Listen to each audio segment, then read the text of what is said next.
Malam hari ini kita akan membahas tentang asal muasal tuyul.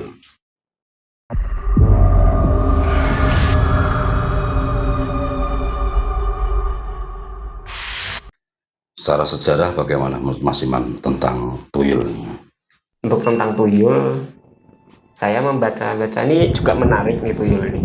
Karena ini sesuai dengan minat saya membaca ya tentang sejarah masa lampau gitu.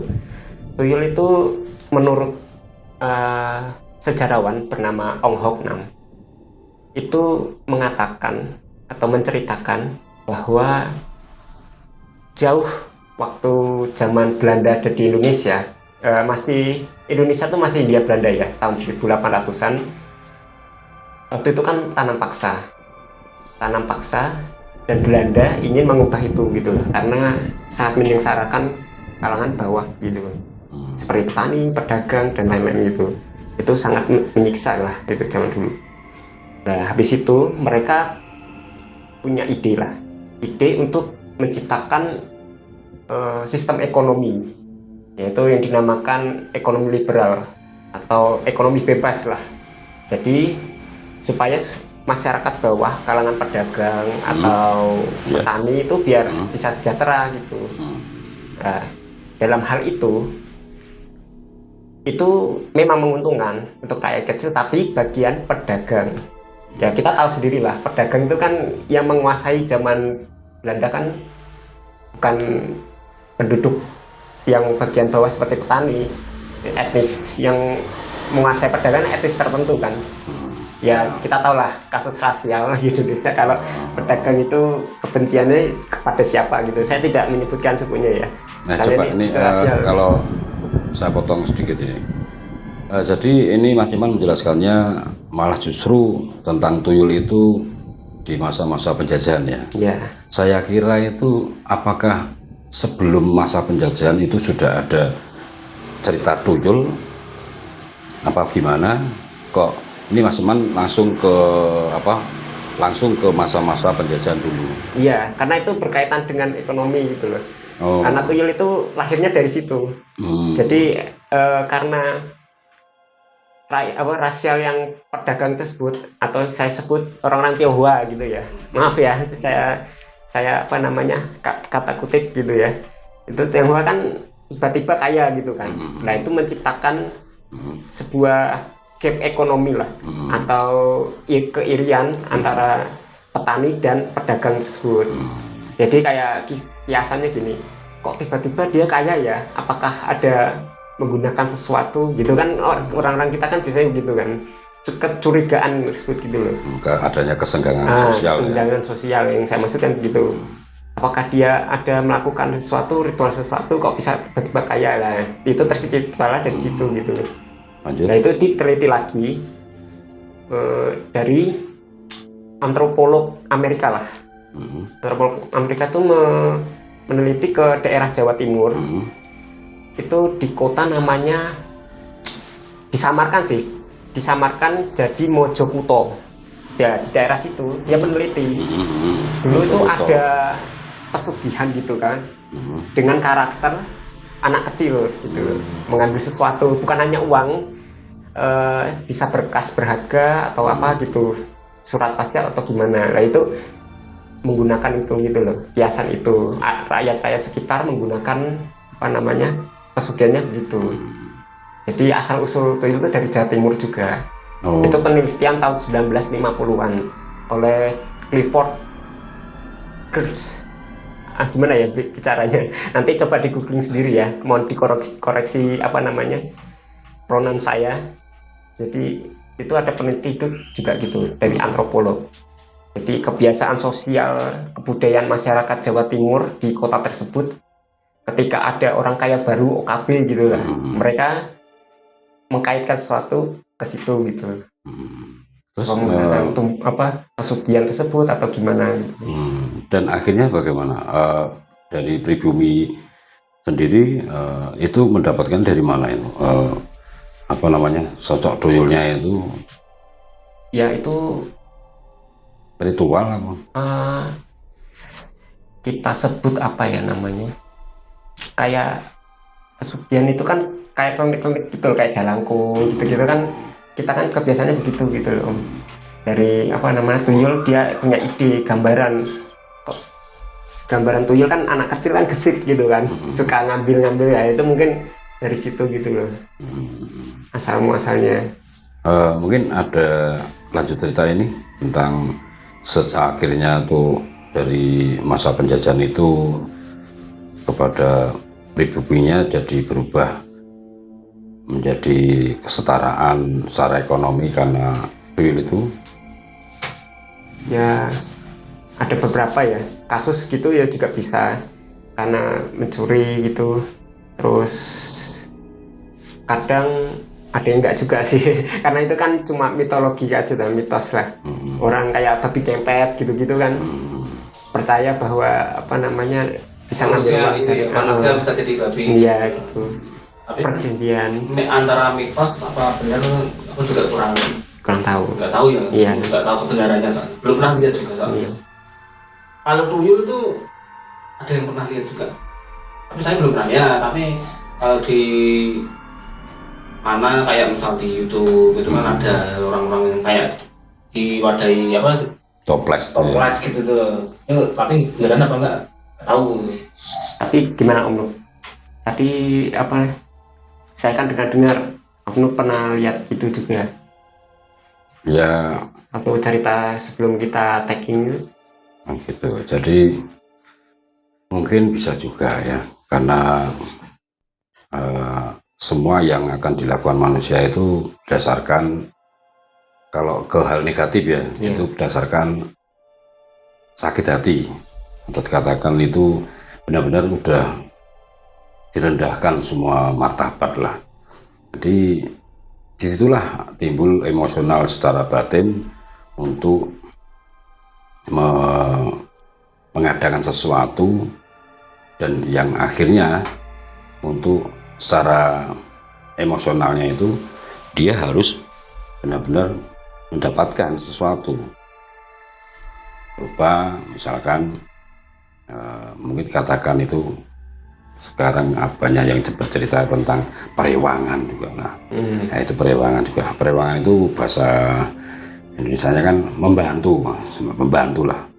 Rewang itu membantu. Jadi membantu yang secara dipaksakan untuk diminta untuk mengikuti dan membantu untuk segala apa yang kekurangan yang meminta itu, orangnya yang meminta itu. Jadi misalkan contoh, konon ini cerita banyak beberapa daerah itu yang mungkin ada ciri khasnya juga ya, nggak saya sebutkan karena di daerah di Jawa Tengah itu sebetulnya itu banyak tempat-tempat ritual, tapi ini konon cerita masyarakat saja, nggak saya sebutkan daerah mana. Itu benar-benar ada tempat ritual yang mungkin dikatakan untuk mencari pesugihan.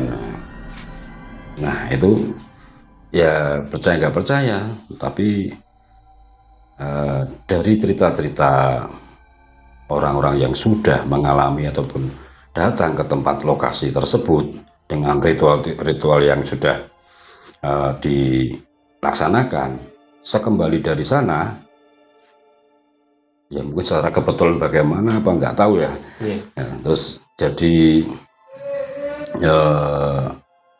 peningkatan ekonominya ada. Itu cerita, bukan, saya belum pernah melihat sendiri prosesnya bagaimana, cara ritualnya bagaimana. Cuman kalau segambaran itu dari penglihatan saya yang katakan tuyul. Nah itu bahasa tuyul sendiri itu juga saya penasaran itu bahasa dari mana. T-U-Y-U-L lah itu kan. Tapi kalau sepengetahuan saya sih kalau sering bukan sering sih, kadang-kadang misalkan melihat di tempat atau lokasi yang mana benar-benar itu sepi, sunyi, itu ada juga. Jadi anak kecil yang dikatakan orang-orang itu jalan malam, anak kecil itu namanya tuyul. Nah itu, jadi kalau saya lihat itu namanya bukan yang disebutkan tuyul itu, cuma saya ngertinya itu anak kecil saja, anak kecil yang jalan malam. Tapi secara apa namanya, penglihatan saya, bukan manusia tapi cuma melihat saja, ada anak kecil malam jalan, udah lewat. Dan lewat pun tuh, kalau lewat kita kalau ngerti ataupun mereka yang sosok itu yang ngerti kita, dia kabur. Bukannya kita yang kabur, malah dia yang kabur. Dia ngerti kita, tapi sebelumnya kan kita yang ngerti dulu, oh itu ada, terus dia malah kabur. Dia kalau ngerti kita malah kabur, lari. Nah, kalau menurut saya itu sosok anak kecil saja, tapi untuk sebuah nama, muncul nama tuyul itu saya belum pernah yang namanya ada pernah melihat sendiri atau enggak pernah soal masalah ritual itu, tapi cuman saya pernah mendengar dari orang-orang yang mungkin banyak di tempat konon ini, di tempat-tempat yang di wilayah Jawa Tengah itu memang ada sih ya. Oh di sana tuh tempat gini untuk mencari pesugihan, termasuknya tuyul itu sendiri. Nah riskannya konon itu justru tuyul yang dia mencari itu, katanya ini ceritanya itu harusnya ada timbal balik. Iya, barter. Nah kebetulan kok sebegitu teganya hanya untuk sebuah egoisnya manusia untuk mencari keuntungan dengan cepat, cara cepat, harus mengorbankan dari lingkup keluarganya yang disayangi gitu. Iya. Itu memang kayak sudah perjanjian ya. Kalau saya dengar-dengar dari lokasi-lokasi itu, tempat-tempat itu. Cuman ya, saya belum pernah melihat sih soal ritualnya bagaimana.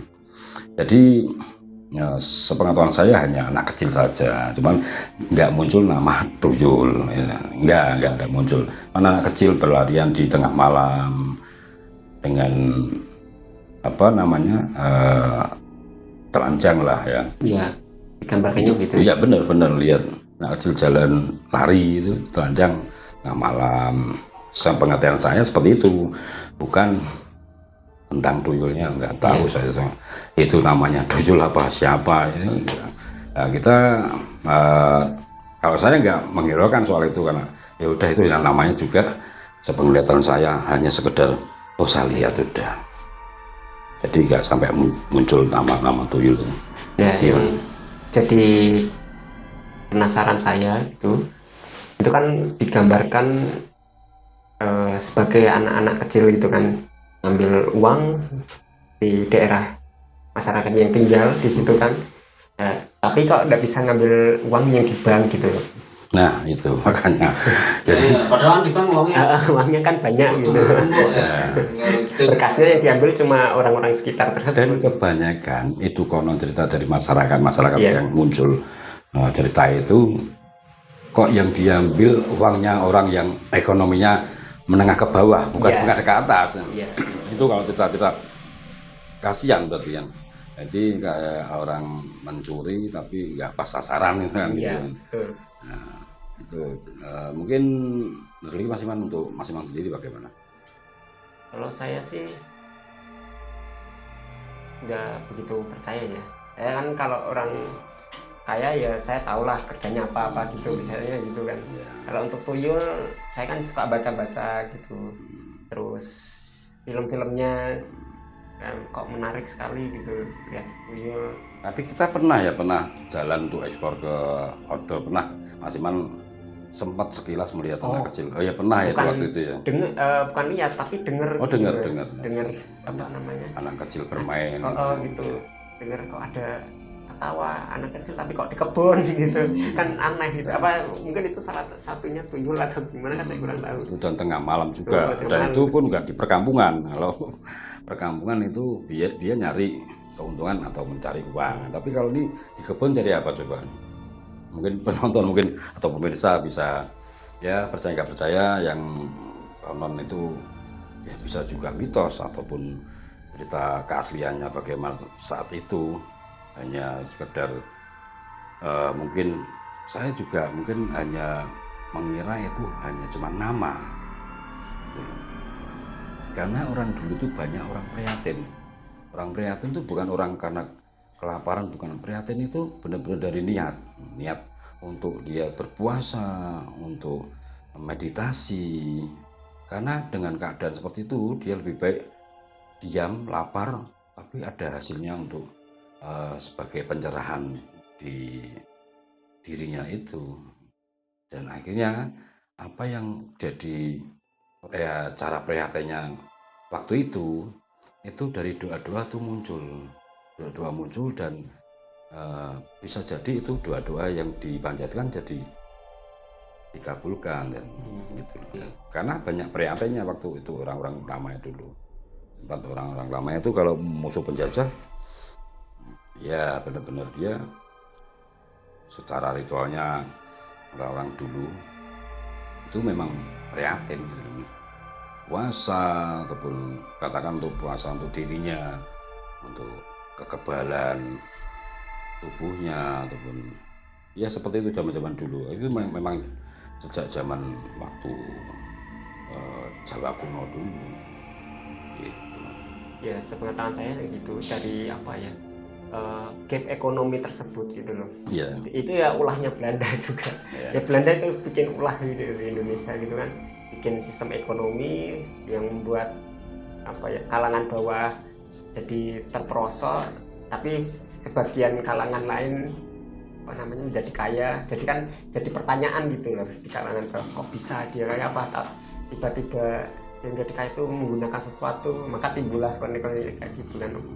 Ya, jadi untuk saya simpulkan cerita dari Mas Iman itu waktu itu mungkin karena gini, penjajah dulu tidak mau kalau masyarakat Indonesia itu makmur. Iya. Masyarakat Indonesia atau penduduk Indonesia itu jadi orang kaya.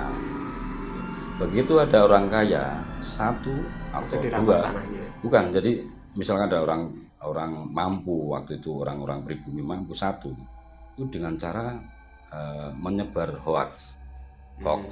Jadi seperti itu kaya karena bukan enggak bekerja, tapi dia ada apa namanya mempunyai rewangan ataupun ada sesuatu yang disuruh untuk mencuri ke kalian semua gitu.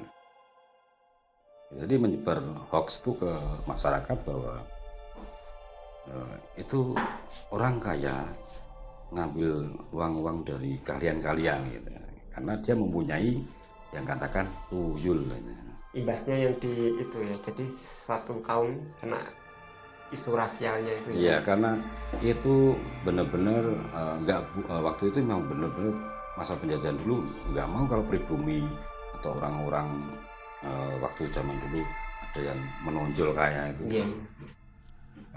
Benar-benar dimusuh juga sama waktu penjajahan dulu karena sangat berpengaruh. Kalau sudah orang pribumi kaya itu mungkin bisa berpengaruh dengan masyarakat yang lain. Makanya dia punya kekuatan sendiri. Itu tidak tergantung dengan penjajah yang waktu penjajah dulu. Iya. Dulu kan masyarakat Indonesia sangat tergantung. Iya. Dia harus bekerja rodi, ya kan? Iya betul. Mencari upah, mencari hanya sesuap nasi. Nah seperti itu. Jadi mencari sesuap nasi dengan cara bekerja secara paksa. Nah makanya benar bahwa waktu penjajah dulu memang mencari tenaga kerja pribumi dengan cara pembayaran yang sangat ngeri lah waktu itu, dengan upah makan, jadi bukan upah berupa uang besar atau uang yang berlebihan, enggak. Otomatis kalau ada orang yang menonjol satu orang pribumi terlihat kaya, itu sangat dimusuhi oleh waktu orang-orang penjajah dulu. Takutnya kalau dia bisa merekrut masyarakat itu jadi pembantunya atau pesuruhnya dan bisa dikasih makan sama orang kaya itu. Seperti itu, jadi orang-orang penjajah dulu gak punya tenaga kerja waktu itu. Karena di situ penjajah banyak-banyak usaha-usaha, termasuknya ladang ataupun perkebunan atau pabrik. Jadi yang menggunakan tenaga-tenaga dari pribumi itu. Jadi saya kira kalau saya flashback ke masa waktu itu, saya bacanya seperti itu, hanya menyebar hoak agar masyarakat pribumi menjadi tenaga kerjanya penjajah. Ya, Karena ada yang menonjol kaya satu itu langsung diberikan suatu berita hoax. Jadi pada jadi musuh masyarakat yang dengan perekonomian yang rendah jadi musuh yang orang kaya itu, dan harus bekerja kembali ke penjajah. Iya. Itu Mas Iman. Iya. Kalau menurut mungkin pandangan saya ya, mungkin ada lagi Mas Iman, atau dicukupkan dulu mungkin lain waktu. Saya sudah cukup sih, Cukup, karena ya? sudah saya keluarkan semua tadi apa yang saya baca dari sejarahnya dari tahun 1800 dan tahun 1950 itu diteliti lagi oleh antropolog tadi tentang tuyul di Jawa Timur kan. Itu aslinya dari Jawa Timur, dari warga sekitar situ, dan asal mulanya gitu juga Om, yang saya baca dari masyarakat kalangan bawah yang iri itu tersebut menggunakan perjanjian antara jin, atau kita sebut jin atau iblis gitulah, menggunakan itu sebagai sarana mendapatkan keuntungan pribadi gitu. Ya, saya sependapat dengan Om Nukit tadi tentang gap sosial. Ini Belanda, ini yang kaum pedagang yang dipegang oleh orang-orang Tionghoa atau orang pribumi yang udah kaya-kaya lah, feodal yang punya tanah gitu, terus yang petani itu Dia nggak mau kehilangan SDM lah. Iya, betul. Kalau udah orang kaya di sana itu waktu itu, jadi banyak masyarakat dulu ikut bekerja, bukan ikut bekerja dengan jajah. Gitu. Ya, mungkin cukup untuk lain waktu kita sambung dengan cerita-cerita mistis atau cerita-cerita yang mungkin jadi penasaran buat pemirsa. Terima kasih. Selamat malam.